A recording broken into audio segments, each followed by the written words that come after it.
नमस्कार दोस्तों, देश काल में आपका स्वागत है। मैं हूं मुकेश कुमार। बिहार के मुख्यमंत्री नीतीश कुमार ने एक बार फिर से पलटी मारी है। वो पलटी मारने के मामले में बहुत पहचाने जाते हैं, जाने जाते हैं। उनकी काफ़ी ख्याति है इस बारे में। इस बार उन्होंने जो पलटी मारी है वो एनआरसी को लेकर मारी है। उन्होंने कहा है कि बिहार में वो एनआरसी को लागू नहीं होने देंगे। आखिरकार उनके इस बयान का क्या मतलब है? अभी कुछ ही दिन पहले तो लोकसभा और राज्यसभा दोनों जगह उनकी पार्टी ने नागरिकता संशोधन विधेयक के पक्ष में मतदान किया था और वो कानून बन गया। अब आखिरकार ऐसा क्या हो गया कि वो पलटी मार रहे हैं? क्यों वो सरकार की, जो केंद्र सरकार की नीतियों का समर्थन करते करते अचानक वो इसके खिलाफ खड़े होते नजर आ रहे हैं? उनके इस खिलाफत के, मुखालफत के क्या कुछ मायने भी हैं?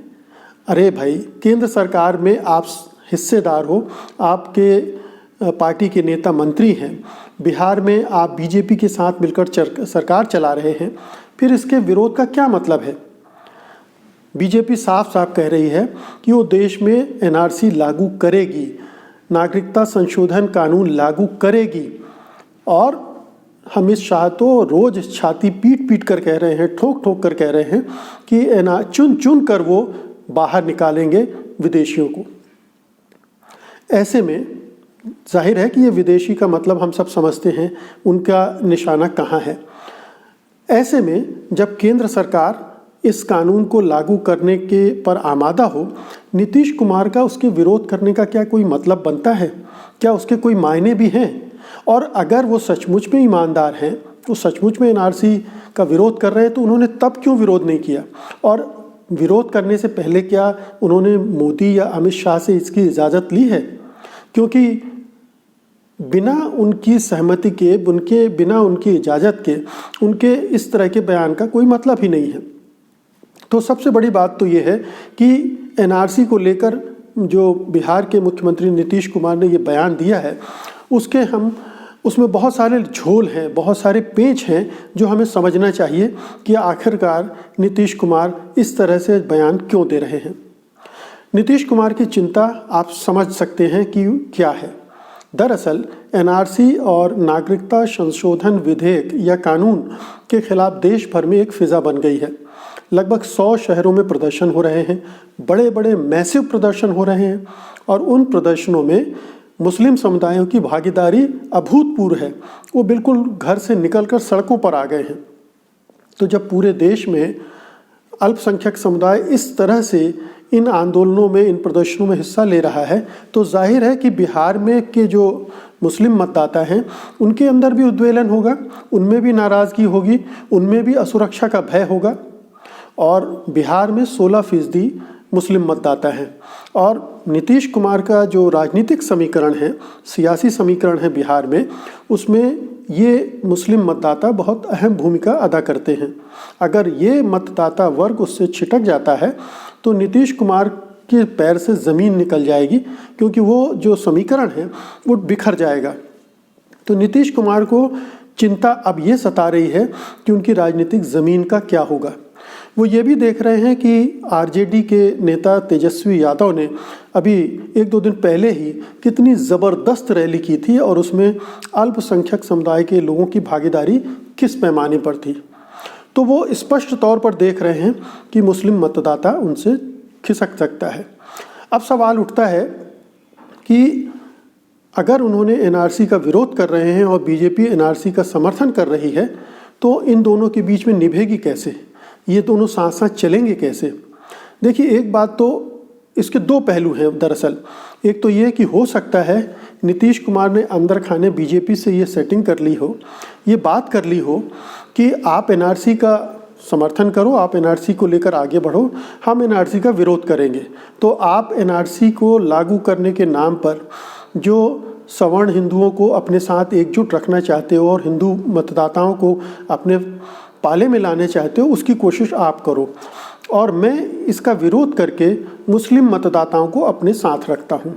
तो दोनों का वोट बैंक इंटैक्ट रहेगा। अन्यथा होगा ये कि जो मुस्लिम मतदाता है वो उनसे छिटक कर तेजस्वी यादव आरजेडी के पास चला जाएगा, तो फ़ायदा तीसरे को हो जाएगा। तो एक ये सोची समझी रणनीति के तहत ये खेल हो सकता है मतदाताओं को, खासतौर से अल्पसंख्यक मतदाताओं को भरमाने का, लुभाने का, बहलाने का और बरगलाने का। तो नीतीश कुमार की एक रणनीति ये हो सकती है। दूसरी रणनीति ये हो सकती है, जो कि पिछले काफ़ी दिनों से ये बात चल रही है, कि बीजेपी नीतीश कुमार को डंप करना चाहती है। वो अब उनका बोझ नहीं उठाना चाहती है, क्योंकि उसको लग रहा है कि अब बिहार में ऐसा माहौल बन गया है और उसने इतनी ज़मीन तैयार कर ली है अपनी, कि अपने दम पे सरकार बना सकती है, और अपने दम पर सरकार नहीं बना सकती है तो भी अपना मुख्यमंत्री तो बैठा ही सकती है छोटे मोटे दलों के सहयोग से। तो अगर बीजेपी उस रणनीति पे चल रही है और नीतीश कुमार को ये इल्हाम हो गया है कि अब उनका खेल ख़त्म होने वाला है, तो वो इस तरह से अपनी ज़मीन को दोबारा मजबूत कर रहे हैं, ताकि बीजेपी अगर उन्हें डंप भी करे तो भी वो बिहार की राजनीति में एक ताकत के तौर पर अपने को खड़ा कर सके। इसका एक और पहलू है। दूसरा पहलू ये है कि बीजेपी के साथ मिलकर नीतीश कुमार अब पूरी तरह से राजनीति करना चाहते हैं, ये खबरें आ रही हैं। यानी नीतीश कुमार अब बीजेपी से अलग नहीं होना चाहते हैं, बीजेपी के अभिन्न हिस्सा बन जाना चाहते हैं, और क्या पता कल को वो बीजेपी में शामिल भी हो जाएं।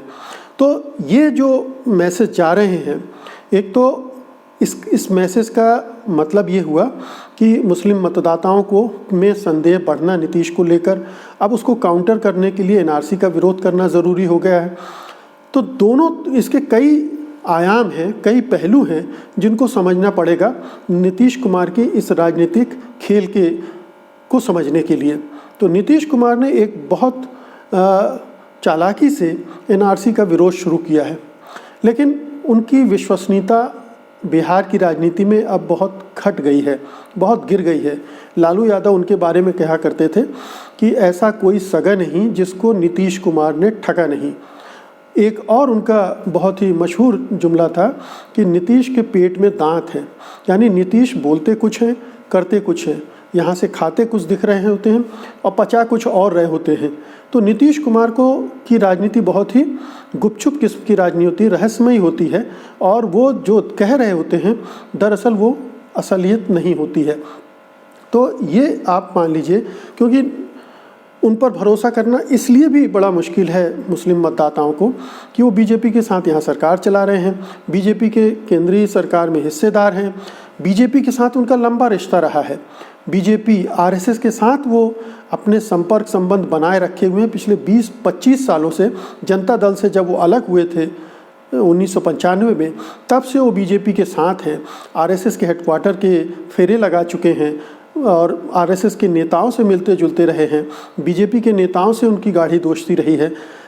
हाँ, ये बात ज़रूर है कि बीच में मोदी के साथ उनकी खटपट हो गई थी और मोदी के साथ वो खड़ा होने के लिए भी तैयार नहीं थे, तो वो उनका खुलकर विरोध करने लगे थे, इस उम्मीद में शायद कि विरोध करने से उनका कद बढ़ेगा और उनकी प्रधानमंत्री पद की दावेदारी बनेगी।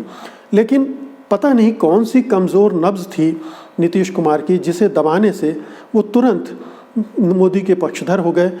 तेजस्वी यादव के साथ या आरजेडी के साथ मिलकर जो उन्होंने सरकार बनाई थी, उससे दगा करके वो वापस बीजेपी के साथ चले गए। तो ये पूरा खेल जो है नीतीश कुमार का, वो विश्वसनीयता न होने की वजह से ख़राब भी हो सकता है, क्योंकि अब बहुत निर्णायक मोड़ पर बिहार की और देश की राजनीति आ गई है, जहां मुस्लिम मतदाता बिल्कुल दीवार से सट गए हैं। उन्हें फैसला करना है, उन्हें अपने विश्वसनीय रहनुमा ढूंढने हैं और उन पर ही दांव लगाना है। नीतीश कुमार जैसे दोहरे चरित्र वाले अवसरवादी नेता के साथ जाना उनके लिए थोड़ा खतरनाक साबित हो सकता है। तो बिहार की राजनीति में अब आप देखिए कि एक तरफ आरजेडी है, जिसका अपना एक मतदाताओं का समीकरण है। अगर उसमें मुस्लिम मतदाता जुड़ते हैं, जो कि जुड़ सकते हैं, क्योंकि लालू यादव और उनकी पार्टी का एक रिकॉर्ड बहुत साफ सुथरा रहा है। वो कभी बीजेपी के साथ नहीं गए हैं, कभी उन्होंने कम्युनल पॉलिटिक्स इस तरह से नहीं की है, जबकि नीतीश कुमार लगातार बीजेपी के साथ गलबैयाँ करते रहे हैं। तो बीजेपी की संदिग्ध है, नीतीश कुमार की छवि संदिग्ध है, उनकी नीतियाँ संदिग्ध हैं।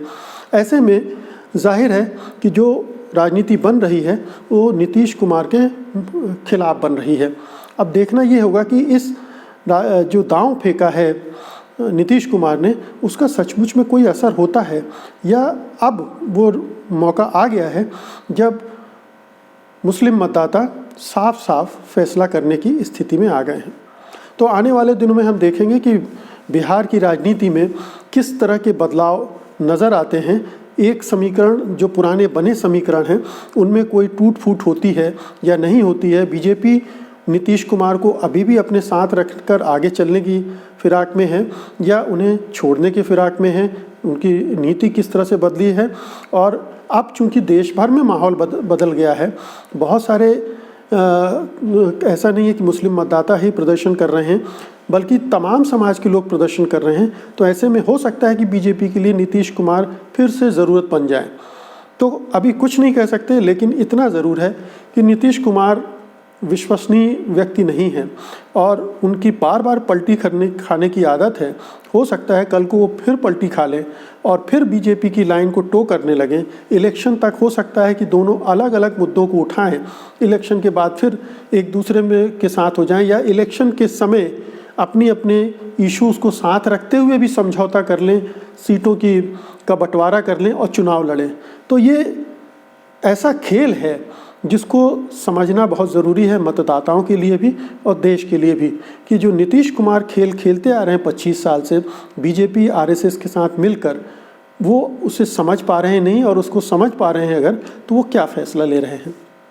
उम्मीद है कि बिहार की राजनीति का ये जो परिदृश्य मैंने आपके सामने रखा है, उस पर आपको भी थोड़ा सा सोचने का कुछ मसाला मिलेगा, कुछ बिंदु मिलेंगे, और आप देखेंगे कि बिहार की राजनीति अब किस करवट बैठती है।